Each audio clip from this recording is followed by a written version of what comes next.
Well, hello. Today we're doing the 1957 John Wayne movie, Legend of the Lost. A man comes to Timbuktu to hire a guide into the Sahara.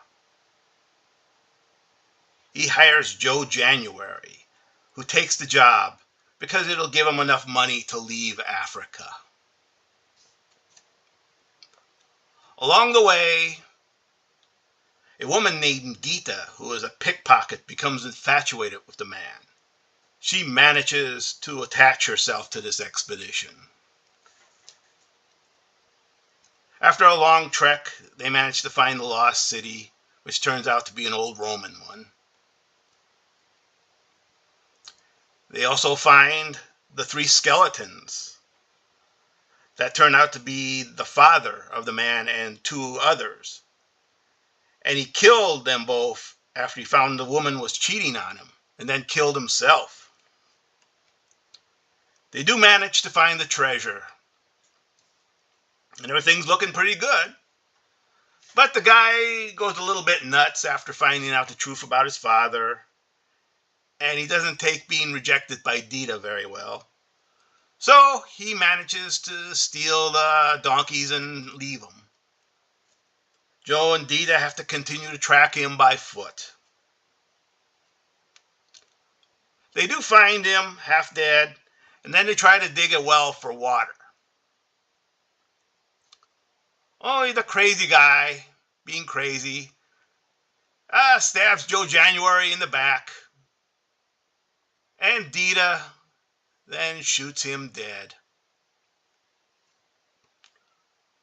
Fortunately, Joe January survives, and a passing caravan rescues them.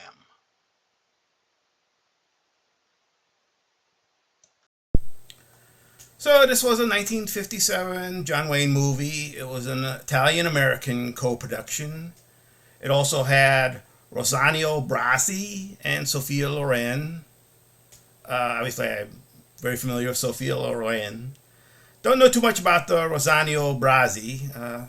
Only two movies I really know him from are The Christmas That Almost Wasn't and Final Justice.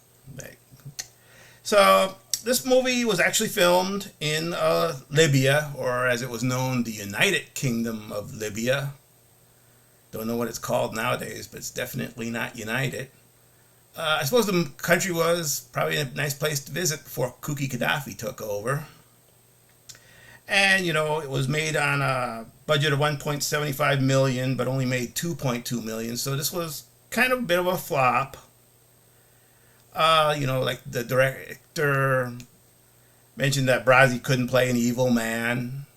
And that was kind of true. He was kind of a weak villain. And on the whole, this was a, beautifully shot movie. Very, it was realistic in that it is the actual Sahara.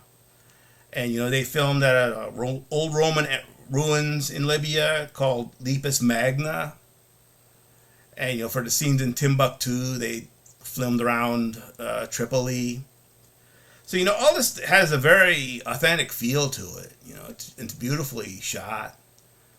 The only real problem is it's just kind of a slow movie. Not a lot of action in it. I mean, if you were watching a John Wayne movie, you really expect to see a bunch of shootouts and action. And, it's just basically three people traveling through the desert and finding this city. It's kind of more like a travelogue. I think, they could have, jazzed it up a bit. Maybe had like a rival expedition also going after the place. They could have had some action with hostile Tuaregs. The movie kind of hinted at it, but never really delivered on anything like that. And so all you get really is a lot of, kind of just them plodding along, the nice, beautiful Sahara scenery. They talk a lot, and get some fights between the Brazio character and Wayne over Dita, and Dita hates Wayne, but then falls in love with him at the end, and yeah. And, it's just kind of a blah movie, I think. It's not really what you expect from a Wayne movie. So, but it's kind of interesting. I mean, I found it interesting. It's just not really that exciting. Not one of his best movies. So, if you stuck with me this long, I thank you. You're a unique individual.